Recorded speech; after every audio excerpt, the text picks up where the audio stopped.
So do you believe that the current relationship between U.S. and China reflects a clash of civilizations? No, I think still is a clash between the ideology and political regime. It's a major. And also the second is it's a geopolitical challenge that China raised as a giant economic existence, and they raised to the challenge to the U.S. because U.S. is number one and China if become the number two, and then we will. But China, the raise the U.S. concern is not the Chinese civilization like Chinese food or Chinese, the most of Chinese products threaten to U.S. They learn from U.S. right? The other kind of Chinese civilization element, the U.S. does not feel any challenge. Chinese food, Chinese music, ancient Chinese culture, or Chinese language speaking. They don't think it's a challenge, but they feel the challenge. The U.S. that we want the world based on the regulation, based on the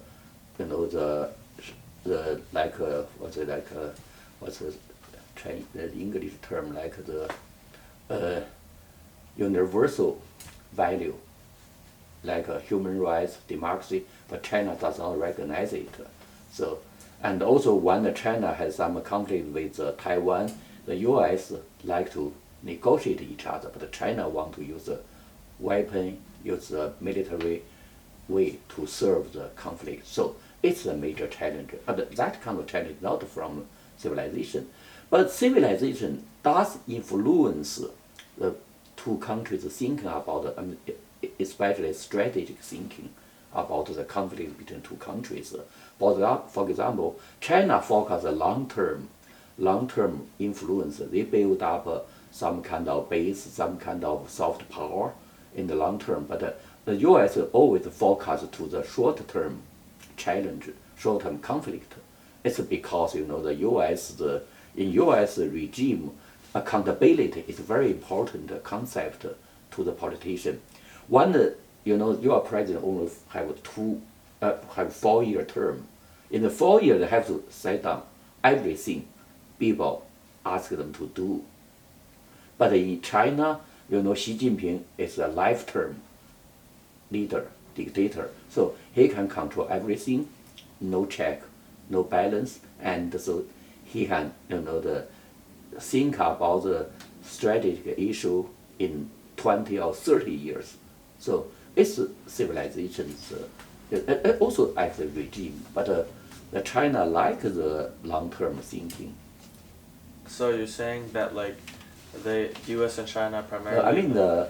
My question is that the conflict not because of civilization difference, Yeah. but the civilization difference influence on two countries how to think about the way to handle conflict.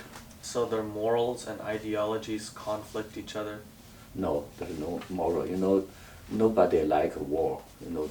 I think peace is still, both two countries like peace. If you read the chat, but if you read you can compare something like the Disney World. You just grew up from a teenager, you are childish, and you like Disney, right? But if you read the Chinese book, the 三国演义, 红楼梦, but not 红楼梦, 红楼梦 is not good for. It's 水浒传. It's a lot of Chinese boy like the book, and you will think it's very violent. But it's ancient China. But now the Chinese, if you meet some Chinese boy but you will think they are very tricky.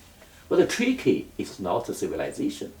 It's from the current situation. But if you compare Taiwan, actually, I think the Taiwan, if you talk to your father, he should agree to that Taiwan is more typical than mainland China, from the ancient Chinese, the views. From their view, the Taiwan maintained very good China civilization. You do not feel any conflict between Taiwan and the U.S. Mm-hmm. Yeah.